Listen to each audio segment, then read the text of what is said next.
Weddings are special occasions. They make everybody feel happy. Now imagine that you are invited to a wedding from some Spanish-speaking friends. And here comes the bride in her beautiful dress. And when she's asked, "Do you take this man?" she says, "Acepto." Wait a minute. Acepto doesn't mean I do. Actually, it means I accept. Now, come to think about it. We don't see do that much in Spanish, do we? I mean, in English, it's everywhere. Do this, do that. What do you want to do? So, what do we use in Spanish instead?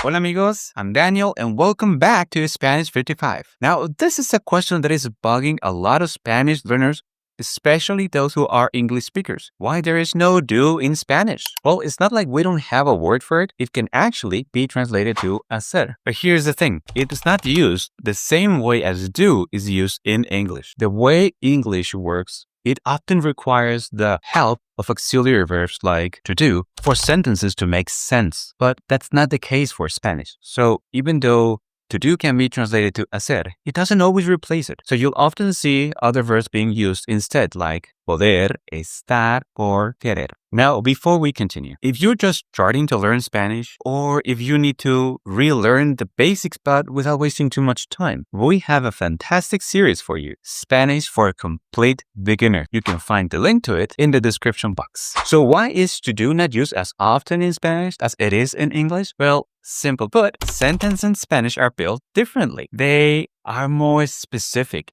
and the verbs carry more meaning. For example, let's say someone asks, "¿Quieres café?" The reply could be, "Sí, sí quiero." Translated directly, that actually is, "You want coffee?" "Yes, I want it." Here is another example. Let's say you want to say no to something like, "No quiero ir." If you do a direct translation, that actually is, "I not want to go." So you see, verbs in Spanish complete the idea without the need of an auxiliary verb. What does all of this mean to a Spanish learner like you? Well, it means that instead of relying on an auxiliary verb, you'll need to expand your vocabulary so you'll know the verbs that convey the exact idea or action. Think of it like solving a puzzle. Once you see the big picture, it all clicks. Would you like to understand Spanish a little bit further? Well, we at Spanish 55 got you covered. We'll give you one-on-one lessons that will help you master not only words, but how Spanish really works. Your first consultation is completely free. And that's it. If you would like to know